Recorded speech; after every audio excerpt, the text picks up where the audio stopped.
This how-to video, delayed by computer problems, is related to a fad I've noticed for wavy lines and rippling ribbons.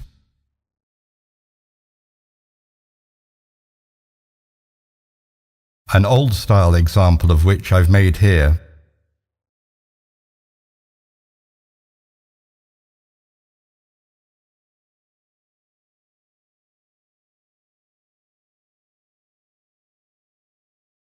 Here's how it's done. We need a large square composition. 1080 by 1080 will work. And this is what we'll make the wavy lines on.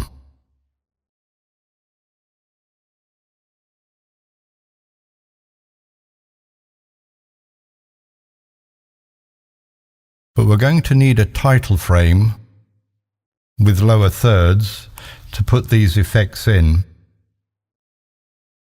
So let's put one of these together at warp speed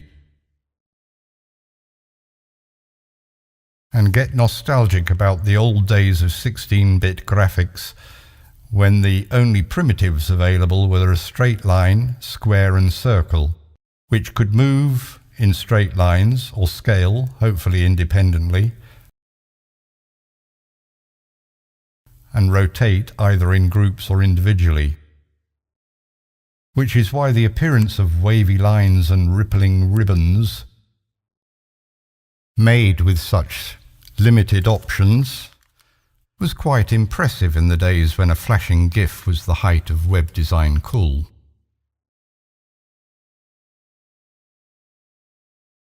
So here's our suitably old-fashioned title page and lower third. So how was it done?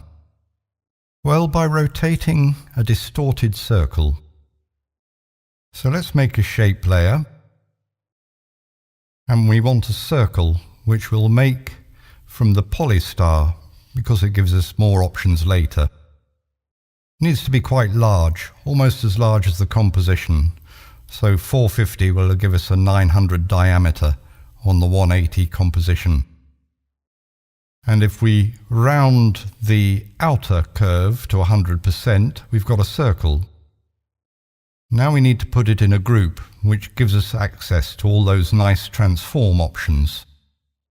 We'll shift the anchor point by a few pixels, less than 5 in any direction.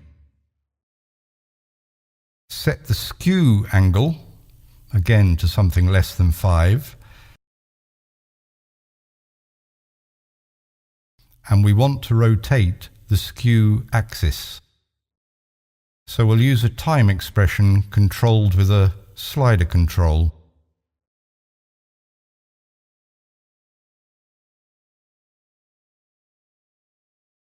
Type time and then multiply and pick quick the slider control. A small number will give slow rotations, a large number faster rotations.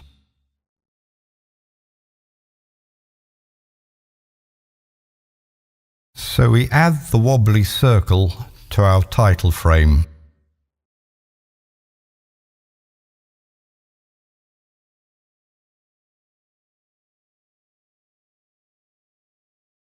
We're going to distort it, squash it down a lot, and stretch it out even more.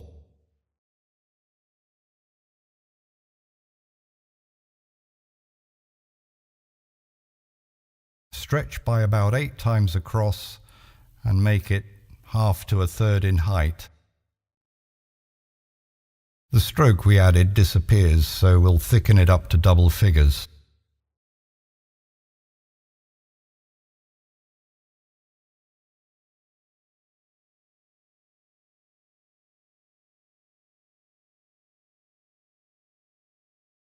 We duplicate that layer, flip it over, move it around,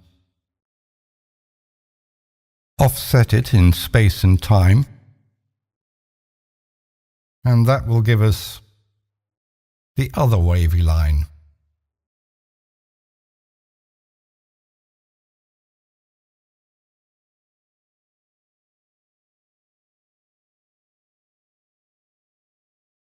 So 2 wavy lines, which even our refurbished and upgraded 10-year-old computer won't run in RAM preview.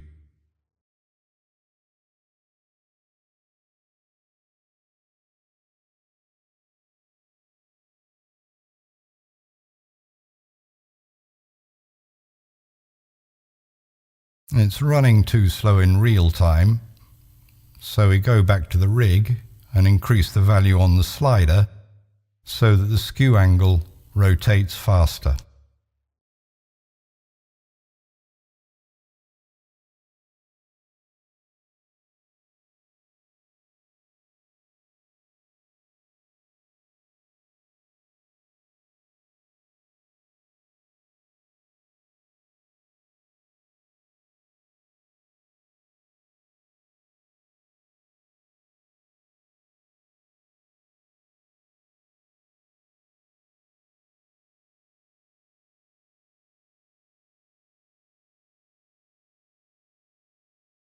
But as E.C. Abrams' excellent tutorials display, After Effects is much more than Photoshop for video. The shape layers give many more options.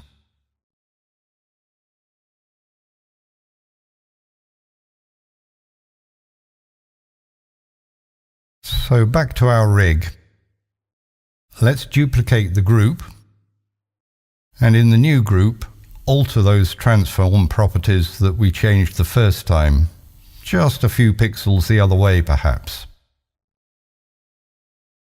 We could set up a completely separate axis rotation slider, but it's easier just to multiply the present one by a small constant so that it runs out of sync with the first.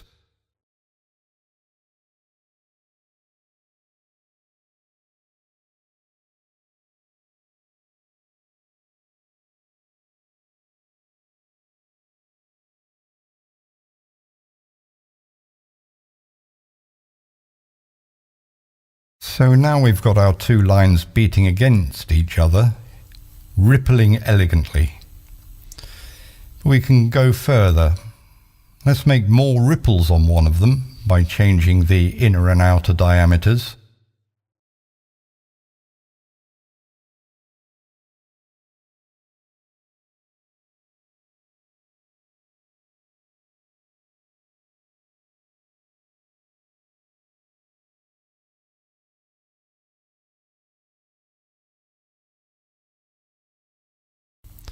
Add a fill and a merge path, and set the merge path to exclude intersections.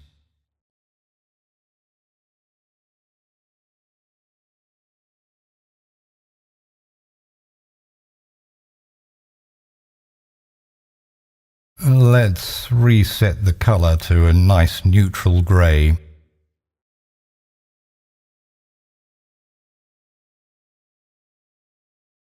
So now we've got bumps, undulations, ripples moving along, which will travel in complex ways as the 2 circles rotate and interact. So if we pre-compose those 2 lines and add an effect for no good reason,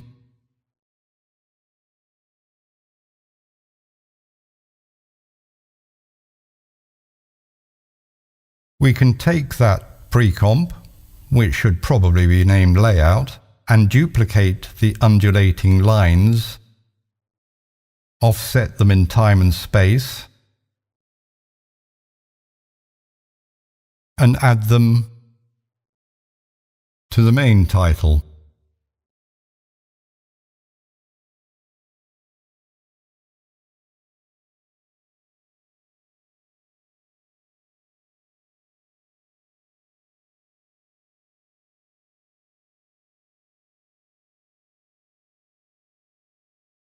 That's reasonably simple.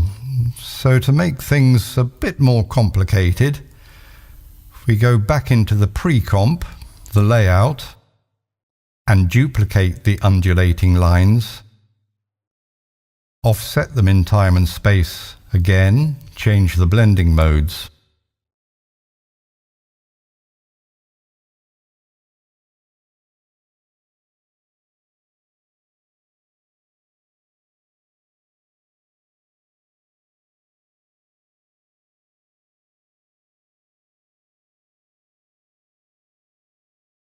And back in the main comp, we've now got much more complex patterns.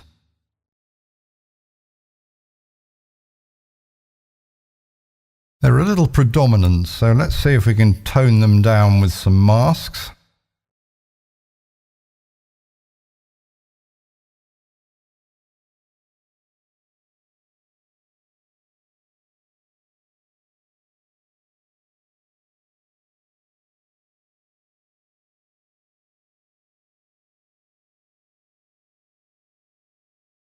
If we make the top mask close to the lines, it'll blend them in a little. The lower one will keep a bit more space for the feather in the lower line so that it stays denser as an underline or a base.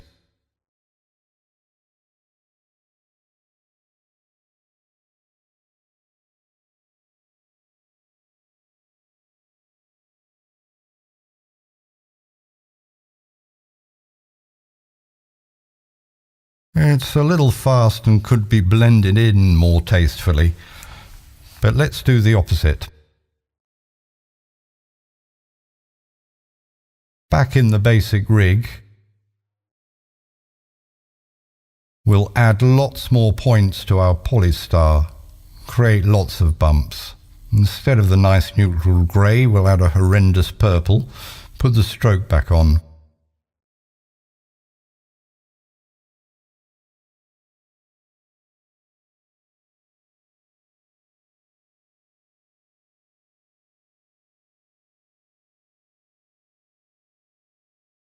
And sure enough, we've got a horrible purple with lots of bumps, and its complement green is even worse than the purple.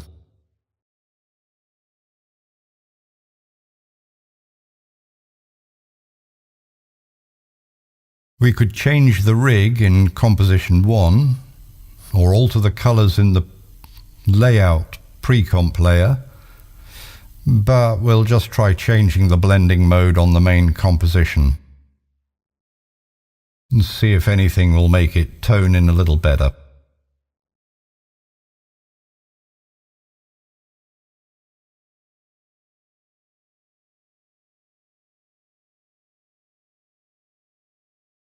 Still a little garish.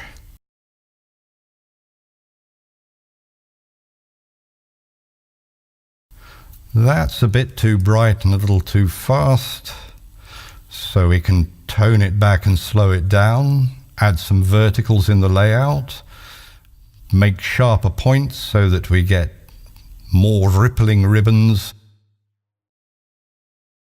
Juggle the values in the rig and the layout, the variations are endless.